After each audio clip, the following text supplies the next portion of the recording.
Hi friends, Mahanadi serial next பிரேமோ என்ன மாதிரியான twist ஆக்க போகுதுன்னு பார்க்கலாம். காவேரி ரொம்பவே வருத்தமாகவும் ஃபீல் பண்ணிட்டும் இருக்காங்க. வெண்ணிலா கிட்ட போயிட்டு நேராக காவேரி உன்னுடைய விஜய் உனக்காக மட்டும்தான் இருப்பாரு, உன்னுடைய விஜயை உன்கிட்ட நான் கண்டிப்பாக ஒப்படைப்பேன், நீ கவலைப்படாமல் இரு நல்லா சொல்லிட்டு இருக்காங்க. உடனே காவேரியோட கையை பிடிச்சி பயங்கரமாக அவங்க ஒரு பக்கம் ஃபீல் பண்ணிட்டு இருக்காங்க.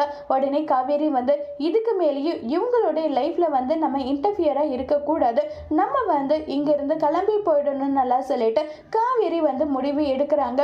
காவேரி முடிவு எடுத்துட்டு அதுக்கேற்ற மாதிரியே நம்ம இருக்கணும்னு சொல்லிட்டு அங்கிருந்து போயிட்டு நேராக விஜய் கிட்ட போறாங்க. விஜய் கிட்ட போயிட்டு நான் அதிரடியாக ஒரு முடிவு எடுத்திருக்கேன், அது உங்களுக்கு விருப்பம் இருந்தாலுமே விருப்பம் இல்லைனாலுமே எனக்கு அதை பற்றி கவலை கிடையாது, நான் எடுத்த முடிவு எடுத்தது தான் சொல்லிட்டு காவேரி சொல்றாங்க. உடனே விஜய் என்ன உனக்கு இப்போ பிரச்சனை சொல்லு, என்னதான் உனக்கு பிரச்சனை, நீ உன்னுடைய மைண்டில் எதை வச்சு இப்படியெல்லாம் நீ பேசிட்டு இருக்க, இது எனக்கு தெரிஞ்சு ஆகணும் காவேரி. அப்படி நான் ஏதாவது தப்பு பண்ணுறேன்னா தாராளமாக நீ என்கிட்ட சொல்லு, அதுக்கு நான் என்ன பண்ணணுமோ அதை நான் பண்ணுறேன், அதுக்காக உன் இஷ்டத்துக்கு என்னன்னாலும் பேசிட்டு இருக்காத, அது என் மனசுக்கு எந்த அளவுக்கு வலியா இருக்க தெரியுமா நல்லா சொல்லிட்டு ரொம்பவே வருத்தமாக பேசிக்கிட்டு இருக்காங்க.